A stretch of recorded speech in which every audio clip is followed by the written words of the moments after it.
Of allegiance.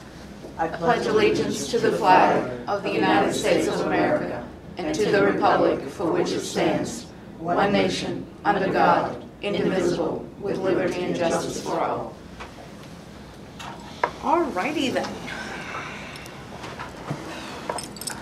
Madam Director. Yes. All right, all precincts have been audited. We did do a discretionary recount on Cross Creek 16 yesterday.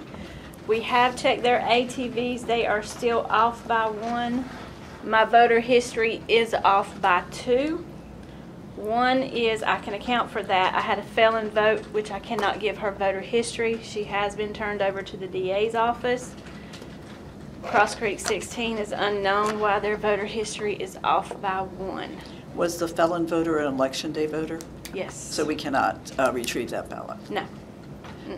Do you know what precinct it was in? Cross Creek 16. No, it wasn't. 26. It was in the Cross Creek city? 26. It was in the city? Yes. Okay. Cross Creek 26. Yes, we had a total of 4,800 absentees, total of 21 provisionals, for a total of, Do you have election day? yes, 15,400 and this says 62 with the 2 that one I can account for, one I cannot. But a total of 20,283 or 81, depending on how you look at it. Gotcha. But everything has been audited Okay, and has and checked out. That one vote does not make a difference No. in any race. Mm-mm. Okay. And they're both of the unaccounted for ballots are in the I city. just They're in want the it on the city. record. Yeah, they're in the city. All right. How many early votes were there? 4,674. Thank you. And the 2 that are unaccounted for are both election day votes, correct? Correct. The only one that's unaccounted for. Well, One is a felon that I can account for that one. Well, I meant unretrieved. Right.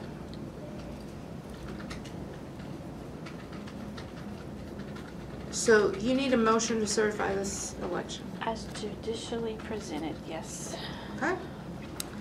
I will entertain a motion if somebody wants to make it. I make a motion to certify the election results as presented by the director today. A second. Everyone in favor, please say aye. Aye. It's unanimous. We have a certified municipal election. Okay. I gotta go tell Bill so he can get your canvas. Okay. Congratulations, Mr. Marley. Thank you, ma'am.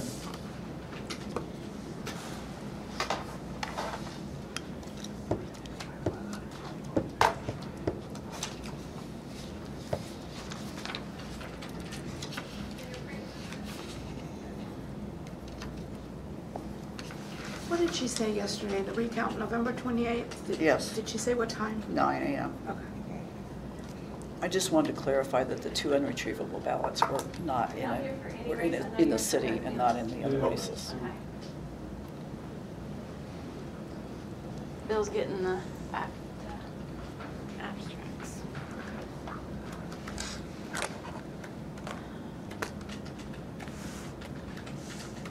I have let the state know. I have finalized voter history. So voter history, so if you voted, your voter history should show up. I have notified the state of my 2 that are off. Okay. So she said they generally don't question it unless it's a big number. Sure. But I just went ahead and explained everything to her. That way she had it. Angie, I've had several people ask me when they will be able to look at their voter lookup and find out what new districts they're in. Do you know when that's going to be updated? We couldn't do anything until after canvass. Right. Vicki will probably start working on that next week. Okay. Because filing's the following. And everybody will get a new card. Oh, wow. Every voter will get a new card. I think some of the inquiries I've Because had. it regardless if anything else changed, Superior Court changed for everybody. Right. Right. Superior Court change for everybody. Could you explain that? We used to be in 12A, B, and C. Mhm. Now we're in 14A, B, and C. Jamie and I think about it.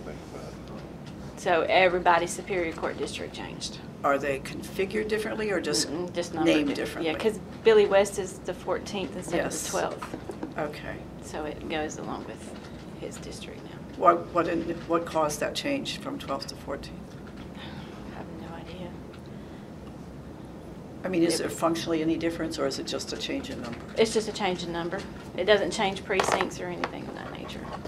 I think that a couple of the people have asked me about that, are trying to figure out what districts they're in because they're thinking of filing for office. And so since we're approaching the filing period on December 4th, they're getting kind of anxious about that. Yeah, that's why it has to be done next week.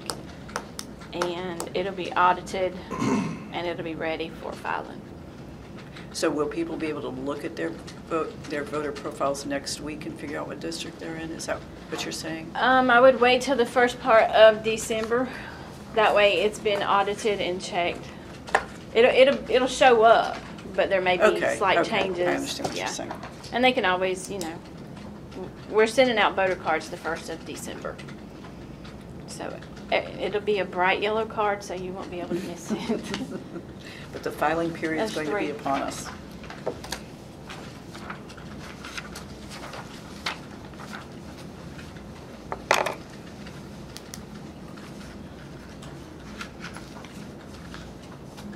And Angie, are there certificates for the winners of these elections sent out after Monday evening, since we have until Monday at 5 for any recount requests? We have to send them out within 6 days of our canvass. Of our campus. So even though there's a recount pending in... We cannot send, we don't know if there's a recount. No, we don't. But I'm saying if there is a recount We pending... cannot send them. Okay.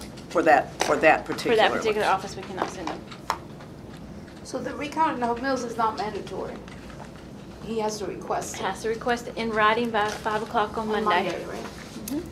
In the statute, it's called a mandatory, but it's really not. Unless it's requested. So what you're saying is not mandatory? Correct. So there may or may not be one. Right. It's only mandatory if it's requested. It's mandatory on our part if it's requested. You need these back. I do need those back, thank you. And Angie, I have one other question about... She gives me stuff and then she takes it away. Because you took mine election night. I have one other question about a recount. When we did our recount in Spring Lake, which was separated by only 1 vote, well, first of all, last year we had one separated by 6 votes. Nothing changed. It was 6 votes after the recount. But 4 years ago, when we had one in Spring Lake that was separated by 1 vote, and we did a recount, we did it on the high-speed counter. We had 1 vote flip each direction, but it sort of turned out the same. But the point is that we were told that the reason that those votes flipped was because the high-speed counter sometimes reads the ink circles a little differently. So I would hate to think that an election would be decided on how the ink was read. The only thing if we have a recount, the only thing we would run on the 850 would be the one stop, because there are 4,000 ballots. Everything else would be run through the machine that it was ran through on election day. So in this case, it's a recount for Hope Mills, however. So we're only recounting the Hope Mills ballots. Well, you still have to count one all stop. the run stops. One stop absentees and provisionals. I understand what you're saying, yeah. Is there any provision in the law for ever doing a hand-to-eye recount? There is, and I have read it, and I could not tell you off the top of my head. But yes, it could. I think we have done that before with write-ins. Yeah. In Hope Mills. So would that be requested by the candidate requesting it, or so they could request a hand-to-eye rather than a machine recount? No, first one has to be a machine. First one's machine, and then after that, if it's still very, very close, they could request a hand-to-eye. I have to look at the law. Okay. Don't take my word for that. Okay. No. All right, I have no other business. I just need these back. Yep, that's right. Did you give me yours back, Okay. Mr. Baker? I will entertain a motion to adjourn. Offer motion to Thank adjourn. you. Second. Everyone in favor, please say aye. Aye. We are adjourned at 11:10 a.m.